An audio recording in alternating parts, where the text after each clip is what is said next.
Bismillahirrahmanirrahim. Tuan-tuan yang dah masuk, bagi tahu tuan-tuan berada di mana dan tempat tuan-tuan clear ataupun tidak tuan-tuan punya apa? Tuan-tuan punya apa tu, kita punya line ni. Dan ada pelajar yang sama komplain kata apa ni? Kata kita punya audio slow, tapi sebenarnya tak Sebab kita tengok device-device yang ada pada kita, audio okey. Mungkin makcik tu punya, pelajar tu punya telefon yang dia slow ke. Kalau dia tak tahu nak buat, mintalah tolong anak-anak dia ke, kuatkan volume. Sebab kita tak komplain daripada pelajar lain pun. Tak dapat komplain daripada pelajar lain pun. Siapa yang slow tu, cuba betulkan dia punya volume telefon dia, insyaAllah.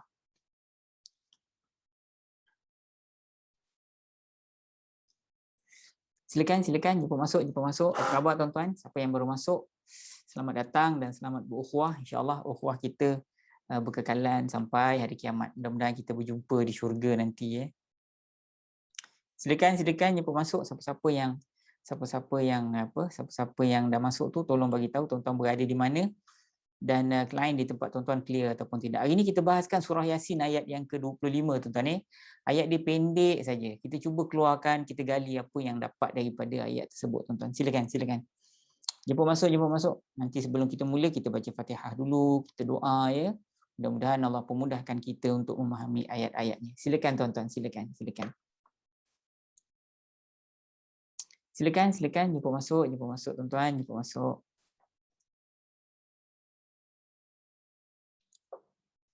Silakan.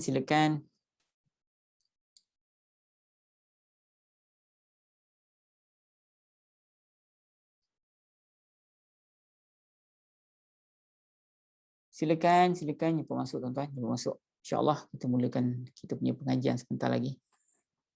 Ayat 25 daripada surah Yasin tuan-tuan yang baru masuk ni dan ada janji dengan kawan-kawan atau saudara mara untuk join, panggil dia orang, ajak masuk.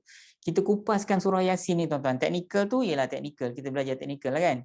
Tapi kupasan daripada surah Yasin ni yang kita ambil, yang kita gali tuan-tuan, yang ni ramai kawan-kawan tuan-tuan, saudara mara tuan-tuan pun suka dengan ayat tu pendek ustaz tapi rupanya macam-macam kita boleh ambil. Saya percaya tuan-tuan, apa yang kita bahaskan ni sikit sangat berbanding dengan apa sebenarnya rahsia dekat dalam ayat tersebut yang kita tak tahu tuan-tuan. Sebab apa? Sebab Al-Quran tu kan kalam Allah ya. Silakan jumpa masuk. Pasti kawan-kawan saudara mara tuan-tuan kalau join kelas ni, dia mesti enjoy dengan perbahasan ataupun kupasan apa yang kita boleh ambil daripada surah Yasin tu Kemudian kita bahaskan tentang teknikal. Sebenarnya tentang teknikal ni jarang-jarang ustaz nak bahas sebab ini ialah ilmu, kita panggil ilmu usul Ilmu usul macam mana nak faham Al-Quran. Usul ni kan ilmu asal-asal kan. Jadi kita belajar bahasa yang diturunkan, yang digunakan oleh Allah untuk turunkan ayat Quran tu, kita belajar bahasa dia tu. Kita belajar teknikal ni, kenapa baris depan, kenapa baris bawah, ini haraf apa, ini fa'il apa ganti nama diri dekat dalam tu. Kemudian kita belajar kefahaman ganti nama diri tu rujuk pada siapa. Yang itu tuan-tuan ialah perbahasan yang paling jarang untuk dibahaskan oleh ustaz-ustaz. Ustaz-ustaz tahulah kebanyakannya kan. Ustaz tu kalau dia pandai bahasa Arab, dia tahulah, dia fahamlah. Tapi dia nak bahaskan benda tu kadang-kadang dia tak tahu, dia tak ada idea macam mana nak cerita dekat student sebab benda tu teknikal kan.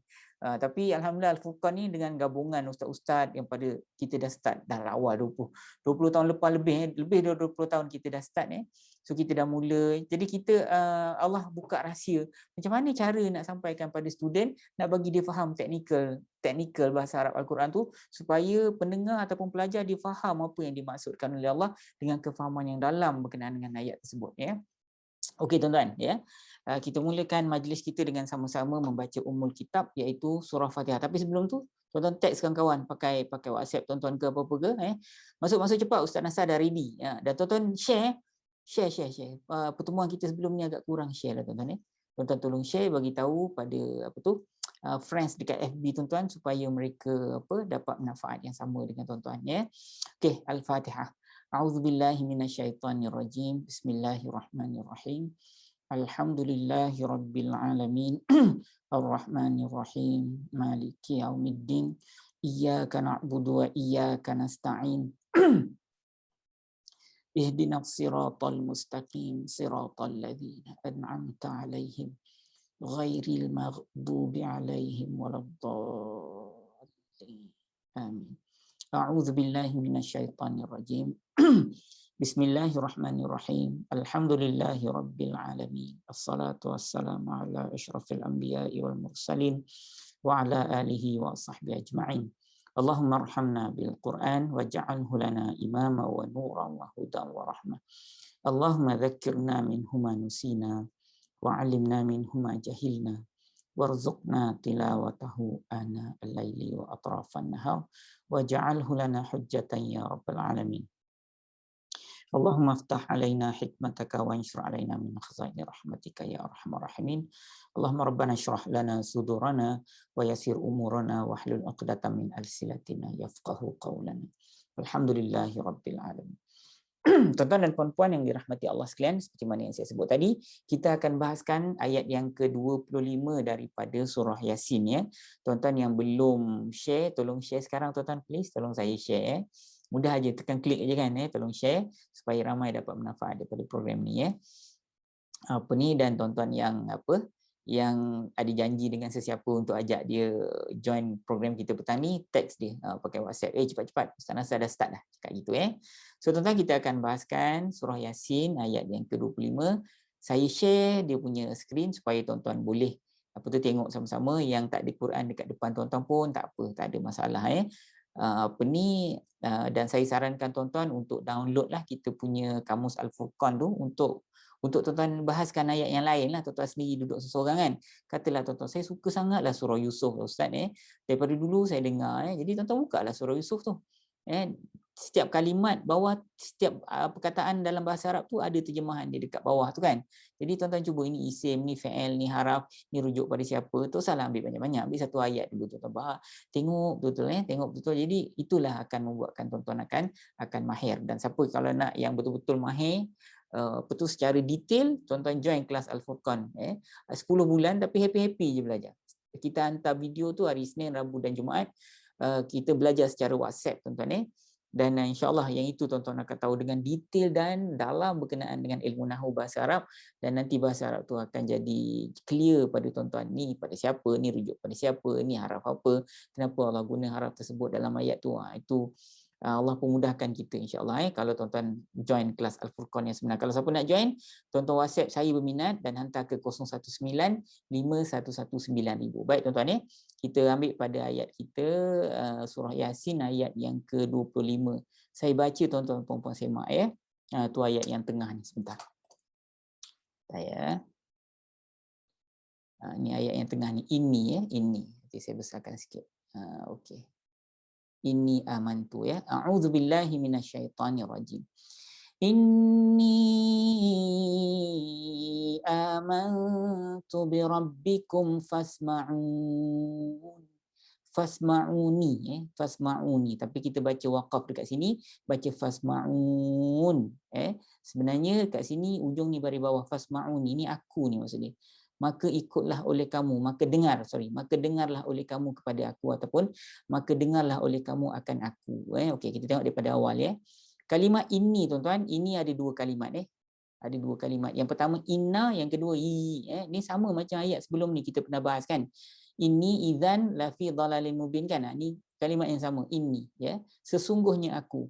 Yang pertama kalimat inna, yang kedua i maknanya aku. Secara takdikal ni nanti kita bahaskan selepas kita bahaskan ayat ni apa yang dikehendaki oleh Allah.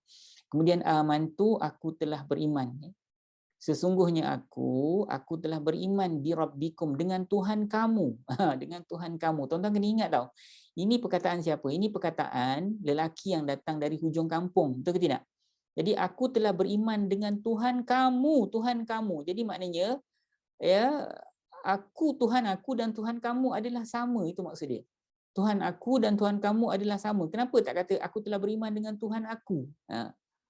Maka dengarkanlah oleh kamu kepada aku, ataupun dengar oleh kamu akan aku. Tak, ni aku telah beriman dengan Tuhan kamu. Maksudnya apa?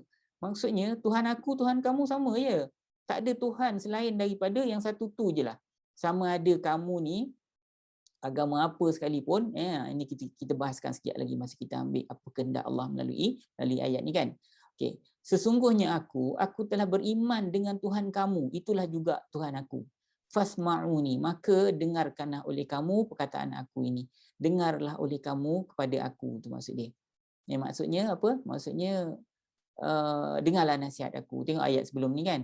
Kalaulah aku sembah selain daripada Tuhan yang telah menjadikan aku, ya, Tuhan yang hanya Tuhan itulah yang mampu mendatangkan mudarat kepada aku, Tuhan lain tak boleh, ataupun tak ada sekutu bagi Allah itu yang mampu menahan jika sekiranya Tuhan yang Maha Pemurah itu nak kenakan musibah ke atas aku, tak ada siapa pun boleh tahan. Jadi itulah Tuhan. Kalau aku ambil Tuhan selain daripada yang satu tu, maka aku berada dalam kesesatan yang nyata lah. Tu ayat sebelum ni kan. Jadi ayat ni, inni amantu bi rabbikum fasma'uni. Sesungguhnya aku, kata dia, sesungguhnya aku telah beriman dengan Tuhan kamu, dengan Tuhan kamu. Maka dengarkanlah oleh kamu akan aku. Ada banyak benda tuan-tuan ni dalam konteks ayat tu. Maknanya apa? Orang-orang ni dia beriman dengan Tuhan yang sama juga. Tapi cara peribadatan dia salah. Cara peribadatan dia salah.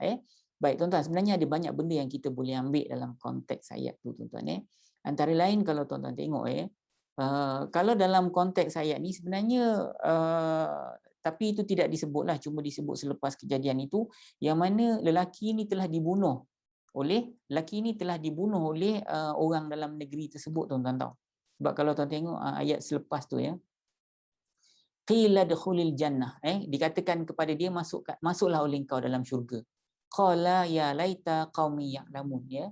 Maksudnya apa? Maksudnya ialah kalau tuan tengok dalam konteks ayat tu, lelaki ni mati dibunuh oleh orang kampung tu. Kemudian Allah masukkan lelaki ni dalam syurga. Jadi maknanya apa?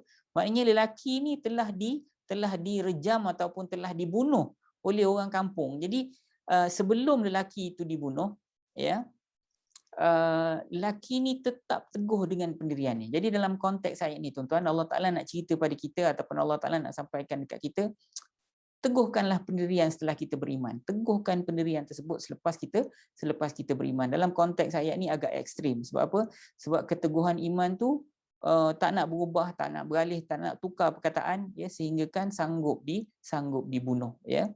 Jadi tuan-tuan, ini nak gambarkan kalau selepas kita dapat Islam itu, kita dapat agama itu, kita teguhkan pendirian kita. Tapi dalam hadis-hadis lain ada Rasulullah pernah menyebut kalau sekiranya kita diancam dengan nyawa dan sebagainya, kita boleh untuk mengeluarkan kata-kata ataupun boleh mengeluarkan perkataan yang dikendaki oleh orang yang memaksa kita. Tapi sebenarnya itu bukan yang berada dekat dalam hati kita. Dalam sebuah hadis yang sahih, Rasulullah pernah menyebut rufi'a an ummati al-khata' wa nisyan wa ma yakrahu anhu. Diangkat dosa daripada umat aku, maknanya tak berdosalah umat aku. Rufi'a an ummati al-khata' wa nisyan. Khata' tu maknanya jika dibuat silap, jika tersalah, tersilap. Nisyan kalau dia terlupa, wa ma yakrahu anhu, dan kalau dia terpaksa atau dia dipaksa ke atas dia, ataupun au kama qal, itu kita berlapik juga sebabnya kadang-kadang lafaz hadis tu disebut oleh Rasulullah macam lain tapi para sahabat di kadang-kadang ialah itu untuk kita berlapik lah tapi makna hadis tu macam itulah maksudnya tuan-tuan. Jadi boleh kita turut katalah kita dipaksa, tapi benda ni jaranglah berlaku sekarang ni, kecuali dekat tempat-tempat yang terjadinya peperangan antara orang Islam dengan orang kafir kan. Mungkin perkara ni terjadilah, tapi dekat tempat kita ni aman-aman je, tak ada siapa pun yang nak letak, nak ancam gitu, mengaku yang Tuhan kau bukan Allah. Tak ada orang nak buat macam tu kan. Tapi dalam konteks ini Allah Ta'ala nak kita teguhkan pendirian kita melalui ayat ni, ya. Kemudian kalau andai kata kita tahu apa yang datang ataupun apa yang dibawa itu benar, maka terimalah dan jangan ragu. Kita tahu benda itu datang daripada Allah Subhanahu Wa Taala dan melalui hadis-hadis yang sahih, maknanya kita terimalah dengan tanpa ragu-ragu tuan-tuan. Dalam konteks ini tengok lelaki ni dia terima apa yang dibawa oleh Rasul, apa yang dibawa oleh Nabi Isa pada waktu ini, kalau ikut dalam cerita ni tuan-tuan, tanpa ragu tuan-tuan, sampai ancaman bunuh pun tak apa, tak ada masalah. Dia kata sebab apa? Dia tahu kalau aku mati sekalipun aku akan masuk ke dalam syurga. Aku cuma mungkin sakit sekejap ataupun berada dalam keadaan ketakutan sekejap. Selepas kematian Allah Ta'ala akan masukkan dia dalam syurga. Sebab apa? Itulah janji Allah Subhanahu Wa Ta'ala kepada orang yang beriman tuan-tuan. Jadi kalau kita nampak benda tu satu yang benar daripada Allah dan Rasulullah SAW, maka peganglah tanpa ragu. Tapi hal yang demikian tak ada cara lain selain daripada ilmu lah. Kalau kita tak ada ilmu, macam mana kita nak tahu yang ni salah ke betul kan? Kita kena temberang aja dengan orang yang datang. Dia sebut ayat Quran, kita pun sangka betul lah ayat Quran ni. Kalau dia sebut hadis, kita pun sangka betul lah daripada hadis. Tanpa ada rujukan, tanpa ilmu. Sebab tu kembali kepada ilmu jugalah. Kita nak tahu apa yang dibawa itu benar ataupun salah. Kemudian selain daripada itu, ajak orang lain. Ajak orang lain. Kalau andai kata kita tahu benda tu benar, maka ajak. Dan ajakkan orang lain ni tuan-tuan, bukan semua orang ada kesempatan untuk cakap dalam FB macam sebagian ustaz macam saya kan. Jadi siapa yang saya nak ajak ustaz? Ajaklah suami, ajaklah isteri, ajaklah anak-anak. Habis kalau dia tak terima macam ni ustaz, terima atau tidak tu bukan urusan kita tuan-tuan. Urusan kita ajak. Tapi satu perkara tuan-tuan, kalau tuan-tuan nak ajak seseorang pada kebaikan, cara ajak yang terbaik ialah tunjukkan akhlak yang baik. Kita ni kalau Muslim, jangan cakap, Ustaz saya Muslim. Bukan. Saya Muslim, bukan saya Muslim. Tuan-tuan kena tunjuk yang tuan-tuan tu Muslim. Bukan tuan-tuan cakap tuan-tuan tu Islam. Saya Islam, saya berpegang teguh kepada agama. Okeylah. Tapi sebenarnya kalau kita nak ajak orang lain kepada agama kita, bukan dengan cakap, orang tak terima tuan-tuan. Orang hanya akan terima bila tengok kita ni berakhlak dengan akhlak Muslim. Akhlak Muslim tu yang boleh menyebabkan orang tertarik pada kita. Macam Rasulullah SAW, sebelum orang dengar dia cakap, orang tengok dia, betul tak? Orang tengok dia. Jadi orang tengok itu pun orang dah suka dengan dia. Sebab apa? Sebab akhlak dia tuan-tuan. Rasulullah tu diturunkan untuk menyempurnakan akhlak. Jadi tuan-tuan tak payah ajak orang dengan cara sebutan dulu. Tuan-tuan tunjukkan tuan-tuan seorang Muslim yang baik, orang akan ikut pelan-pelan. Itu yang pertama. Kemudian barulah tuan-tuan mulakan dengan ajakan dan sebagainya. Itu teknik lah tuan-tuan. Okay, ajak orang lain. Kalau tuan-tuan tahu tuan-tuan berada dalam keadaan yang benar. Kan? Macam mana ayat tu? Ayat di hujung tu. Fasma'un kan, fasma'un ni ke fatasma'un ni ujung ayat ni. Fasma'uni apa ni? Fasma'u, maka dengarlah oleh kamu kepada aku. Dengarlah aku. Maknanya ajaklah orang. Macam mana saya ajak tuan-tuan, macam itulah tuan-tuan ajak orang lain untuk faham Al-Quran. Betul tak? Saya bukan nak ajak tuan-tuan untuk masuk Islam. Tuan-tuan ni semua dah bagus belaka. Tapi saya ajak tuan-tuan untuk faham Al-Quran. Jadi tuan-tuan tugas apa? Ajaklah orang-orang lain pula. Bukan tuan-tuan nak pergi rumah dia seorang-seorang. Cuma klik aja. Ya. Klik aja, share. Jom kita belajar bahasa Arab Al-Quran dengan Ustaz Nasar. Kita ayat pendek tapi rupanya macam-macam benda dalam tu. Itu yang Ustaz Nasar yang tahu, yang Ustaz Nasar boleh nampak. Yang Ustaz Nasar tak nampak lagi banyak. Dan kadang-kadang pelajar-pelajar lebih nampak daripada saya apa yang terdapat dekat dalam ayat tu tuan-tuan. Dan tak ada yang salah pun tahu. Asalkan jangan lari daripada kehendak ayat tuan-tuan. Selain daripada itu tuan-tuan, yang boleh diambil dalam ayat ni ialah mati dalam kebenaran dan mempertahankan kebenaran tersebut. Matilah dalam kebenaran tersebut dan dalam mempertahankan kebenaran tersebut. Maksudnya apa? Maksudnya kalau selepas Allah beri kita hidayah tuan-tuan, matilah dalam hidayah tersebut. Kan kita selalu dianjurkan untuk berdoa, Rabbana la tuzigh qulubana ba'da idh hadaitana wa hab lana min ladunka rahmah innaka antal wahhab. Kan? Selalu baca doa ni tuan-tuan. Sebab apa tahu? Sebab paling penting sekali ialah akhir kehidupan. Itu yang paling penting. Ya, kadang-kadang di awal macam-macam perangai kan, macam-macam kemungkaran yang kita buat, tapi di hujung tu Allah beri kita hidayah. Yang penting hidayah di hujung tu yang paling mustahak tuan-tuan ya. Baik. Sekarang ni kita macam mana kita nak pastikan kita sentiasa berada dalam hidayah? Caranya ialah kita memang tak boleh confirm tuan-tuan tahu kita mati dalam hidayah. Jadi macam ni kita nak buat? Kita kena sentiasa berdoa kepada Allah Subhanahu Wa Taala, jangan pesongkan hati kita. La tuzigh qulubana ba'da idh hadaitana. Jangan kau palingkan, jangan kau pesongkan, jangan kau ambil hati kita ini, jangan kau palingkan hati kita ba'da idh hadaitana. Selepas engkau beri hidayah kepada kita wahai Allah. Kau beri hidayah kepada kami, janganlah kau palingkan. Jadi kita kena sentiasa berdoa kepada Allah supaya kita tetap berada dalam jalan yang benar. Kalau tuan-tuan tengok dalam hadis 40, saya rasa ramai orang pernah dengar hadis ni, yang hafal pun ramai kan. Ada orang yang antara dia beramal seolah-olah antara dia dengan syurga tu dah tinggal sehasta je kan. Tapi bila Allah berkehendak dan dia lakukan perkara-perkara yang Allah Ta'ala tak redha, contohnya macam dia berbangga diri ibadat dia, dia confirm sangat dia masuk syurga, macam syurga tu dia punya. Jadi kalau Allah nak terbalikkan tu senang je. Jadi di situ Allah Taala berikan kita apa? Berikan kita amarat dalam hadis tersebutlah. Seolah-olah antara dia dengan syurga tu dah tinggal sehasta saja. Tapi bila Allah nak palingkan, Allah paling. Samalah macam orang yang beramal dengan amalan yang buruk, tuan-tuan. Seolah-olah dia dengan neraka tu dah tinggal sehasta saja.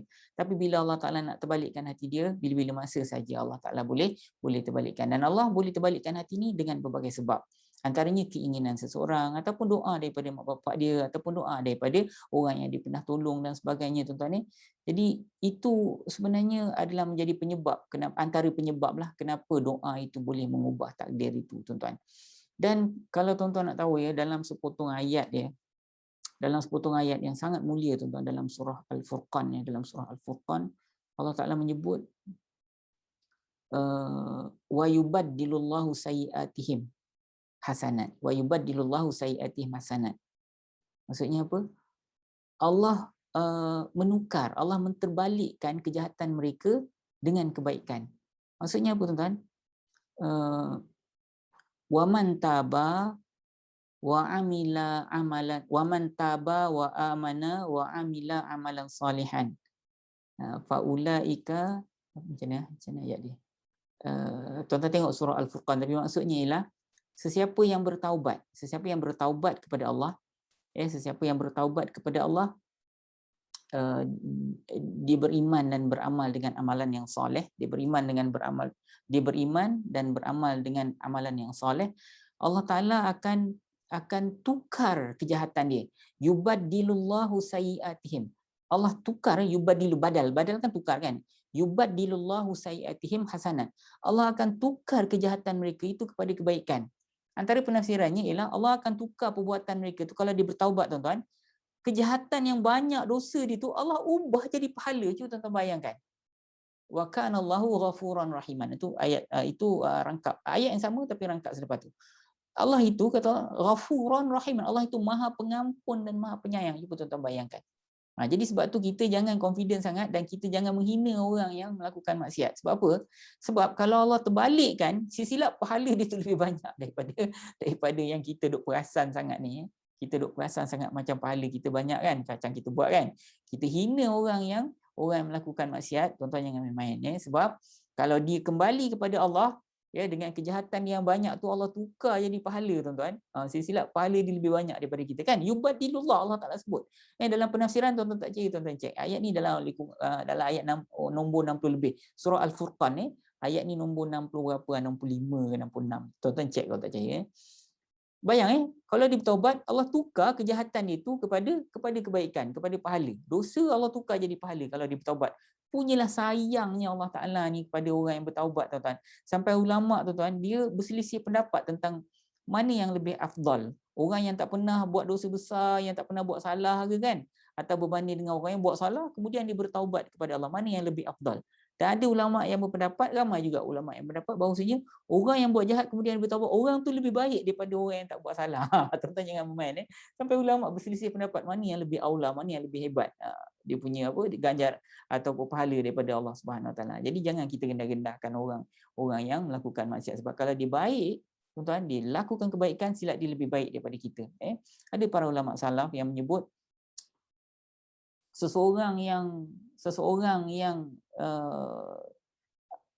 berada dalam keikhlasan, seseorang yang berada dalam tawaduk, maksudnya sesiapa yang tawaduk itu kriteria dia ialah bila dia keluar rumah sampai dia masuk rumah balik, dia rasa tak ada seorang pun yang lebih buruk dari dia. Maksudnya gitu. Maknanya kalau orang yang tawaduk ni nak sampai pada maqam tawaduk ni, wada'a ni asal perkataan ni maknanya rendah, tuan-tuan. Jadi dia merasa rendah daripada orang lain. Bukan rendah dari sudut dunia, rendah dari sudut amalan. Sebab kita tak tahu amalan orang, tuan-tuan tahu. Jadi bila dia keluar rumah, dia tak ada rasa pun, sesiapa pun dia jumpa dalam perjalanan dia tu, daripada mula sampai dia masuk rumah balik, dia tak rasa ada orang yang lebih rendah dari dia. Maksudnya semua orang lain tinggi pada dia. Kalau dia jumpa kanak-kanak, dia tahu budak ni tak ada dosa. Kalau dia jumpa orang tua, banyaknya pahala orang tua ni. Banyaknya pahala orang tua ni berbanding dengan aku yang muda ni. Contohnya gitu. Kalau jumpa budak-budak, dia kata budak-budak ni tak ada dosa berbanding dengan aku, banyak dosa aku. Kalau dia jumpa pelaku maksiat, tuan-tuan, dia kata apa?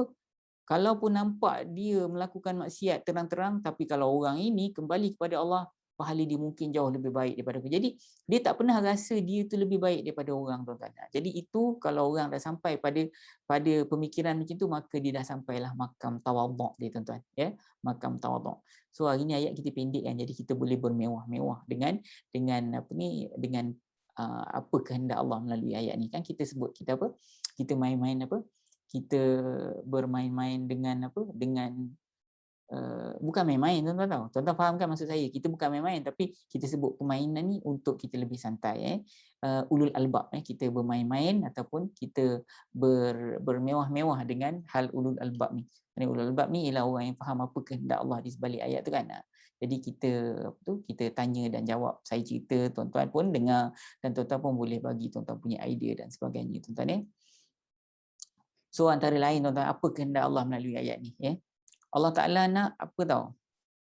Allah Ta'ala dalam konteks ini yang kita boleh nampak, Allah Ta'ala nak kita yakin bahawasanya Tuhan hanyalah dia. Walaupun orang tu orang kafir, walaupun orang tu belum beriman dan sebagainya, tak ada Tuhan lain sebenarnya. Kalau orang tu menyembah sesuatu yang lain, maka sembahan dia tu adalah sembahan yang salah lah, dusta lah. Tak ada Tuhan lain. Mana ada Tuhan lain yang boleh menjadikan langit dan bumi dan sebagainya kan. Jadi Allah Ta'ala nak Tuhan aku dan Tuhan kau sama je. Itu maksud dia. Tuhan aku dan Tuhan kau adalah sama saja. Itulah Tuhan yang satu. Tapi walaupun dalam keadaan itu, sebab bi rabbikum kan, amantu bi rabbikum. Aku telah beriman dengan Tuhan kamu, ya tak? Dengan Tuhan kamu. Jadi Tuhan kau dengan aku sama aje. Tuhan kau dengan Tuhan aku sama saja. Tapi apa tu, inna dina indallahi Islam. Itu jangan lupa, kecuali sesungguhnya agama yang diterima, agama yang diiktiraf oleh Allah hanya Islam saja. Inna dina indallahil Islam, kata Allah. Cuma kadang-kadang ada juga agama yang ritual dia macam Islam kau, tapi dia bukan Islam sebenarnya. Ritual je macam agama Islam, tapi dia sebenarnya bukan berasal daripada Islam. Sebab Islam ni, tuan-tuan, dia bukan semata-mata agama ritual. Hati-hati, tuan-tuan. Islam ini dia agama apa tahu? Dia bukan semata-mata agama ritual, sebaliknya Islam ini agama fikrah juga. Dan dia agama hukum juga. Agama fikrah ni cara berfikir yang betul, dan Islam juga merupakan agama yang menetapkan hukum pada satu benda dan perkara yang lain. Situ, tuan. Okey, kita ambil apa yang kita boleh ambil dalam konteks teknikal ayat ni, tuan-tuan, ya. Tuan-tuan yang belum share, tolong share, tuan-tuan, please. Tolong share, ya. Tolong share sebentar. Okey. Ni yang tengah ni, tuan-tuan. Ini amantu bi rabbikum fasma'uni. Ini amantu ini amantu bi rabbikum fasma'uni. Tuan-tuan dah faham kan? Sesungguhnya aku telah beriman dengan Tuhan kamu, maka dengarlah oleh kamu akan aku. Dekat sinilah yang saya katakan tadi, Tuhan aku dan Tuhan kamu merupakan Tuhan yang sama saja. Tapi yang diterima di sisi Allah hanyalah agama Islam saja. Tuan-tuan, kadang-kadang kita percaya, ada ramai orang percaya Tuhan itu Allah lah. Tuhan itu Allah lah. Dia percaya Tuhan itu ialah Allah. Tapi apa yang diamalkan tu bukan daripada Islam. Itu tak termasuk, tuan-tuan. Sebab tu saya sebut dua perkara. Yang pertama, percaya Tuhan itu adalah satu saja. Tuhan aku, Tuhan kamu ada sama. Tapi jangan lupa dalam ayat lain, yang diterima hanyalah agama Islam saja. Cara berfikir Islam, cara berhukum Islam, cara pelaksanaan agama Islam, cara pelaksanaan ilmu fiqh dalam Islam, itu saja yang diterima oleh Allah Azza wa Jalla. Walaupun seseorang tu diterima Tuhan itu ialah Allah, tapi dia tak terima Rasulullah, macam mana? Macam orang Kristian. Yang itu kita tolak. Ataupun diterima Rasulullah, diterima Allah sebagai Tuhan, Rasulullah sebagai Nabi, tapi dia beramal bukan beramal dengan amalan orang Islam, dia melakukan syirik dan sebagainya, maka itu pun tidak termasuk, tuan-tuan. Yang hanya datang daripada Allah itu saja yang diterima oleh Allah dari sudut agama. Okey. Inna sesungguhnya aku telah beriman dengan Tuhan kamu, maka dengarlah oleh kamu kepada aku. Ini sesungguhnya itu merupakan kalimat haraf. Dia ada dua kalimat. Ini ni. Yang pertama kalimat inna, yang kedua i. Inna maknanya sesungguhnya, ini merupakan kalimat haraf. Kalau haraf apa, Ustaz? Dia merupakan kalimat haraf dan dia termasuk dalam haraf penegasan. Dalam haraf penegasan ni, tuan-tuan, dalam ilmu nahwu bahasa Arab disebut sebagai haraf taukid. Ini dekat sini nampak inna. Inna. Alright. Balik ke ayat kita. Kemudian kalimat yang kedua ialah i maknanya aku. Okay, aku ni merupakan kalimat isim ke fi'il ke haraf, Ustaz? Aku merupakan kalimat isim. Apa makna isim? Isim ni kalau dalam istilah bahasa Inggeris disebut nouns kan. Jadi semua ganti nama diri. Aku, engkau, dia, mereka, awak. Semua adalah kalimat isim, kalimat nouns. Sebab apa? Sebab dia rujuk kepada orang ataupun benda. Orang ataupun ia. Aku membelinya. Membeli apa? Buku. Jadi sama ada orang atau benda kan isim kan. So itu merupakan kalimat isim dalam bahasa Inggeris, dia nouns kita sebut dia. Okay, cuma kalau tuan-tuan jumpa kalimat macam ni, secara teknikal okeylah Ustaz, inilah kalimat isim dhamir, kita panggil isim ganti nama diri kan.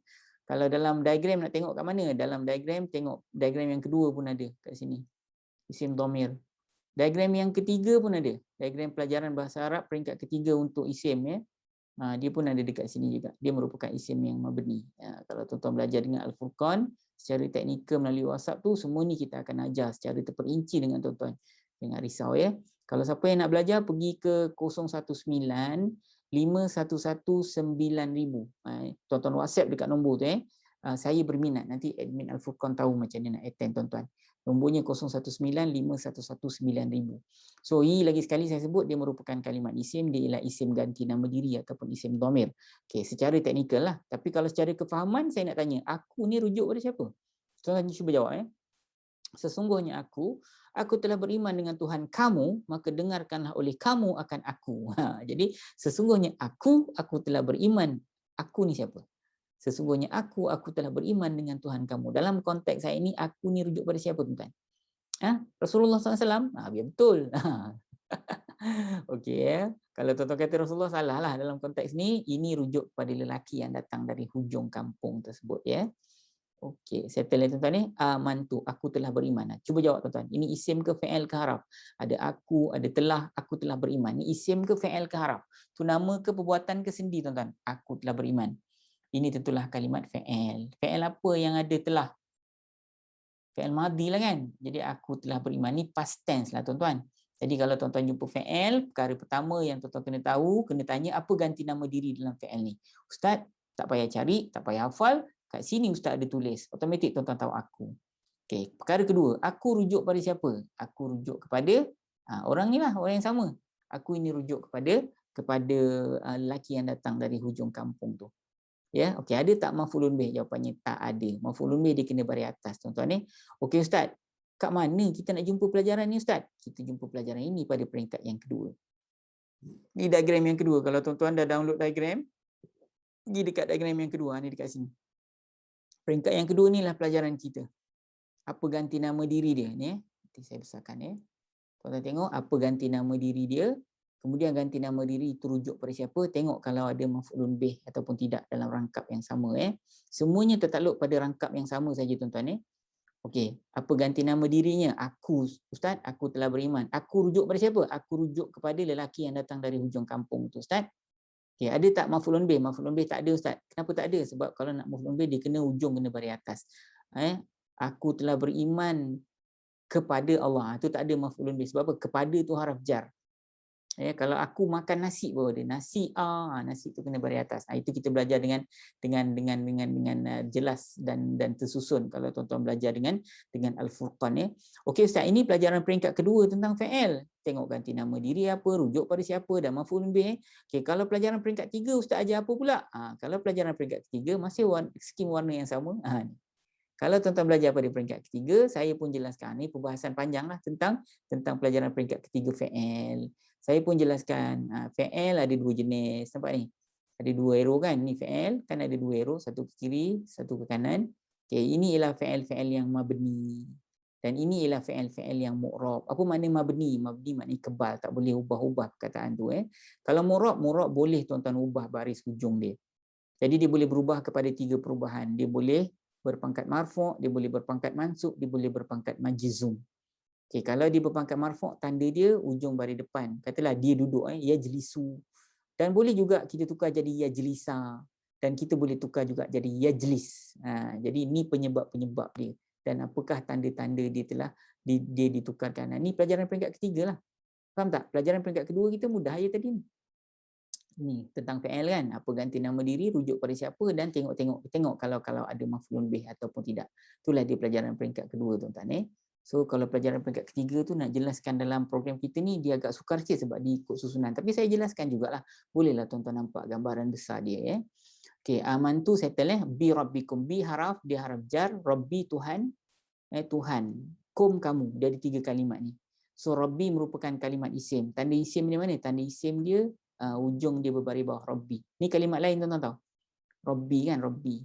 So salah satu daripada tanda isim ujung dia baris bawah nampak ni. Kalau tuan-tuan belajar pada peringkat yang pertama. Kalau tuan-tuan belajar pada peringkat yang pertama, ya, kalau tuan-tuan jumpa kalimat isim, tanda isim ialah mungkin ada alif lam di pangkal. Kalau tak ada mungkin ada tanwin di hujung. Kalau kedua-dua ni tak ada, mungkin tanda yang ketiga hujung dia baris bawah. Selain daripada makna kalimat tu lah. Kadang-kadang tuan-tuan jumpa kalimat tu makna dia pokok. Pokok kan isim, tapi alif lam pun tak ada, tanwin pun tak ada, baris bawah pun tak ada. Macam mana Ustaz? Baris bawah di hujung pun tak ada. Macam mana Ustaz? Kita tengok dari sudut makna dia. Tapi dalam kalimat yang kita jumpa Rabbi tu tuan-tuan, dari segi makna tuan-tuan tahu lah, Tuhan kan kalimat isim, dia kalimat nouns kan. Okay, tanda teknikal dia hujung dia baris bawah. Ada tanda. Alif lam memang tak ada. Tanwin memang tak ada, tapi baris bawah tu ada. So dia ialah kalimat isim dengan tanda yang tuan-tuan jumpa. Kemudian kum maknanya kamu, ini juga merupakan kalimat isim. Ya, dia sama kategori dengan aku tadi. Isim ganti nama diri, isim dhamir. Ya, kat mana kita nak tengok peringkat kedua pun kita bahas, peringkat ketiga pun ada perbahasan dia tuan-tuan. Kalau tuan-tuan nak belajar, sekarang saya bagi tahu lagi sekali macam ni tuan-tuan nak masuk kelas kita. Fasma'uni, fa maka ini merupakan kalimat haraf tuan-tuan fa isma'uni, ya, fa isma'uni. So fa tu haraf apa tuan-tuan? Ini merupakan haraf ataf, haraf penyambung cerita. Kemudian isma'u, dengarkanlah oleh kamu. Dengarkanlah oleh kamu, ini merupakan kalimat fa'il tuan-tuan. Fa'il apa tuan-tuan? Dengarlah oleh kamu. Fa'il amar. Ganti nama diri dekat dalam ni apa? Kamu Ustaz. Kan kalau jumpa fa'il, tengok apa ganti nama diri itu rujuk pada siapa dan ada atau tidak maf'ulun bih. Itu kerja kita tuan-tuan Okey. Sekarang ni apa ganti nama diri dalam kalimat fa'il ini? Tuan-tuan dah tahu ni fa'il amar kan? Okey, Ustaz, ganti nama diri dalam isma'u ini ialah kamu. Okey, kamu rujuk pada siapa? Tuan-tuan jawab. Dengarlah oleh kamu akan aku. Kamu ni rujuk kepada orang-orang dalam negeri tersebut yang bunuh lelaki tu Dengarlah oleh kamu akan aku. Itu maksud dia. Kamu tu rujuk pada orang kampung tu lah. Okay, ada tak maf'ulun bih? Maf'ulun bih ni maknanya yang kena buat. Kalau perbuatannya dengarlah oleh kamu. Dengar siapa? Ada tak maf'ulun bih? Okey, ada Ustaz. Ni. Sekarang ni saya pernah jelaskan pada tuan-tuan, kalau ada ganti nama diri, aku ke, engkau ke, dia ke, mereka ke, di hujung kalimat fa'il, maka secara automatik ganti nama diri itu sebenarnya dia merupakan maf'ulun bih. Saya pernah jelaskan pada tuan-tuan, dengar sini saya ulang lagi Dengarlah oleh kamu akan aku. So aku tu merupakan maf'ulun bih yang kena buat. Perbuatannya apa Ustaz? Dengarlah. Siapa yang kena dengar? Akulah. Ataupun yang mudahnya katalah mereka makan nasi. Mereka makan itu ialah kalimat perbuatan kan. Okey. Mereka memakannya. Mereka memakannya kan ada nya kan. Tu ganti nama diri kan. Ataupun mereka memarahiku. Mereka melihatmu. Mukunya tu semua ganti nama diri, maka itu merupakan yang kena buat. Kalau perbuatannya mereka makannya tu yang kena makan.